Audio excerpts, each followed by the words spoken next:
নমস্কাৰ পোনপ্ৰথমতে আপোনালোকক সকলোকে ধন্যবাদ জ্ঞাপন কৰিছোঁ আৰু অন্য এটি ভিডিঅ'লৈ আপোনালোকৰ মাজলৈ আহিছোঁ। আৰু এইফালে দেখিছেনে বেটাৰ মানে যিহেতু স্কুল খুলিব তাকে বোলো কিতাপখন জিল লগাই দিওঁ। আৰু যিহেতু সি নাজানে আগতে যে আমি নিজেই লগাইছিলোঁ জিল, লেবেল হওক নাম হওক নিজে লিখিছিলোঁ, কিন্তু আজিকালি ল'ৰাবলৈ জিল লগাবই নাজানে, আমাৰ বেটাই নাজানে। যিয়ে নহওক লগাই দিলোঁ জিলখিনি।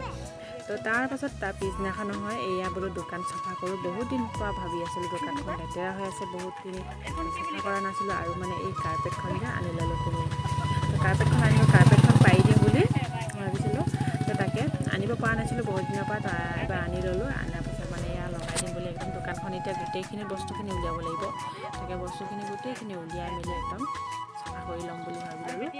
এয়া বেটি এপিনি কালাৰ কৰি আছে দেখিছেনে একদম। তাৰ মানে যেতিয়া মন যায় তেতিয়াই তেনেকৈ পঢ়েনো কিনো যি মন যায় মানে তাকে তেতিয়া সেইটো সময়তে দি দিওঁ আৰু ড্ৰয়িং কৰে, কালাৰ কৰে। ড্ৰয়িং বুলি নহয় আৰু, কিন্তু কালাৰ অকণমান তাতে অকণমান কৰিছে। তো এয়াই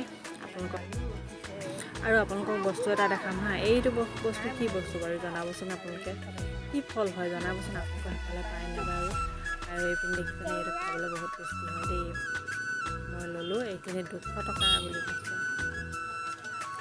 তো তাকে ইয়াত দেখিছেনে একদম খাবলৈ বিৰাট টেষ্টি। আৰু পোৱালিকেইটা খালেও লৈছিলোঁ 1 কেজি, কিন্তু যেতিয়া মই থ'বলৈ হ'লে তেতিয়া আধা কেজিমান কৰি দিলে। তাকে দোকানত মানে গোটেইখিনি বস্তুখিনি উলিয়াই মেলি চাফা তফা কৰি ল'লোঁ। আৰু চাফা কৰা দেখুওৱা নাই মই। আৰু এইপিনি কাৰ্পেটখন পাৰি ল'লোঁ, কেনেকুৱা লাগিছে জনাব।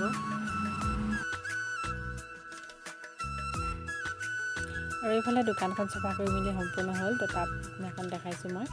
এয়া দেখিছেনে দোকানখন সঁচাকৈ চাফা কৰাৰ পাছত বহুত ধুনীয়া হৈ পৰা হয় নহয়। আৰু যিহেতু ৰাস্তা কিনাৰতে দোকানখন বহুত ধূলিও হয়, আৰু কি ক'ম আৰু ঘৰবোৰো ধূলি হয়, এতিয়া দোকানখনটো ৰাস্তা মুখতে ক'ত ধূলি নহ'ব ন। আৰু বস্তু পাতি গোটেই ভৰাওঁতে সোমাওঁতে সেনেকৈ ধূলিবোৰ সোমায়। তো আজি ভিডিঅ'টো ইমানতে সামৰণি মাৰিছোঁ। আকৌ এটি নতুন ভিডিঅ'লৈ আপোনালোকৰ মাজলৈ আহিম বাৰু। আজিলৈ ধন্যবাদ থাকিল, নমস্কাৰ, বাই বাই। আৰু দোকানখন কেনেকুৱা লাগিছে জনাব দেই।